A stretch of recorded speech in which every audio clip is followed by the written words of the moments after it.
को राजनीति से अलग थलग कर ली थी। लेकिन कांग्रेस के नेताओं के मनाने के बाद सोनिया जी ने इस बात के लिए हामी भरी कि हम एक्टिव पॉलिटिक्स में आएंगे।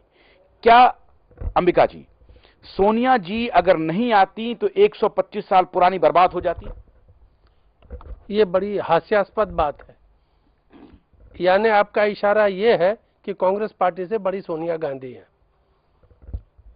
कांग्रेस के एक एक कार्यकर्ता, कांग्रेस के एक एक बड़े नेता, तमाम लोग यही कहते हैं कि अगर सोनिया जी नहीं आती तो कांग्रेस रहता ही नहीं। कांग्रेस की एक बड़ी पार्टी है, ऐतिहासिक पार्टी है, लेकिन हाल के दिनों में इसमें साइकोफेंसी की जो रोग लगी है वो भी ऐतिहासिक ही है। क्या ये सच नहीं है कि जब सोनिया जी नहीं आई थी एक्टिव पॉलिटिक्स में और उन्होंने प्रेसिडेंटशिप नहीं स्वीकार किया था तो कांग्रेस में भी बिखराव शुरू हो गए थे और तिवारी गुट और तमाम गुट होने लगे थे, चिदंबरम साहब भी निकल गए थे और लग रहा था कि पार्टी विखंडित हो रहा है। आशुतोष जी, ये भी हास्यास्पद बात है।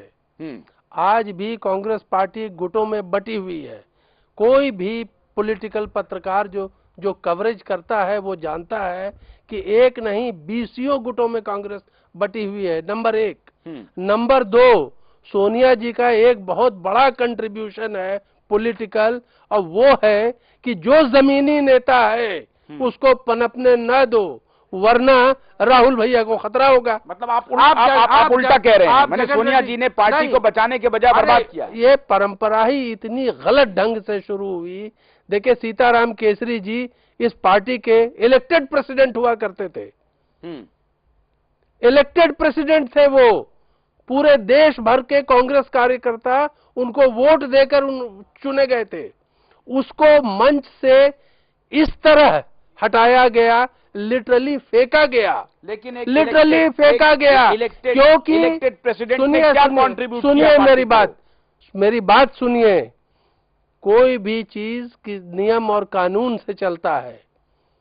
या सोनिया जी इतनी मजबूत हैं कि कांग्रेस पार्टी के नियमों की भी धज्जियां उड़ा रही हैं, या जो साइकोफेंस उनके पीछे खड़े हैं वो अपने को बहादुर साबित करना चाहते थे इनाम पाने के लालच में, और उन्होंने सीताराम केसरी को उठाकर फेंका। मैं एक बात और बताता हूं, आपका ये कहना है कि कांग्रेस में साइकोफेंस सबसे चरम पर है।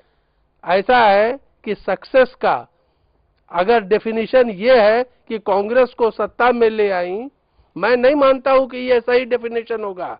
देश किस खाई में आज गिर गया है, चाहे आंतरिक सुरक्षा का मामला हो, चाहे महंगाई का। भी आपके रिपोर्टर ने बहुत खूबसूरत रिपोर्ट दिखलाया कि जब ये सत्ता में आई कांग्रेस पार्टी 2004 में महंगाई 3.5% थी, आज 2013 में 10.5% है।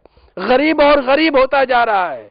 और जो बड़े घराने हैं, जो कॉर्पोरेट हाउसेस हैं, आप ये कह रहे हैं कि पार्टी तो बच गई, देश तबाह हो गया। बिल्कुल बिल्कुल।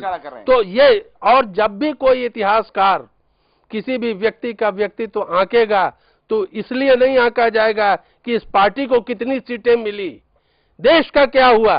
देश बड़ा है या कोई व्यक्ति, देश बड़ा है या कोई पॉलिटिकल पार्टी। आज देश इस चौराहे पे खड़ा है, बहस इस पे होनी चाहिए। एक ब्रेक पर जाएंगे, लेकिन ब्रेक पर जाने से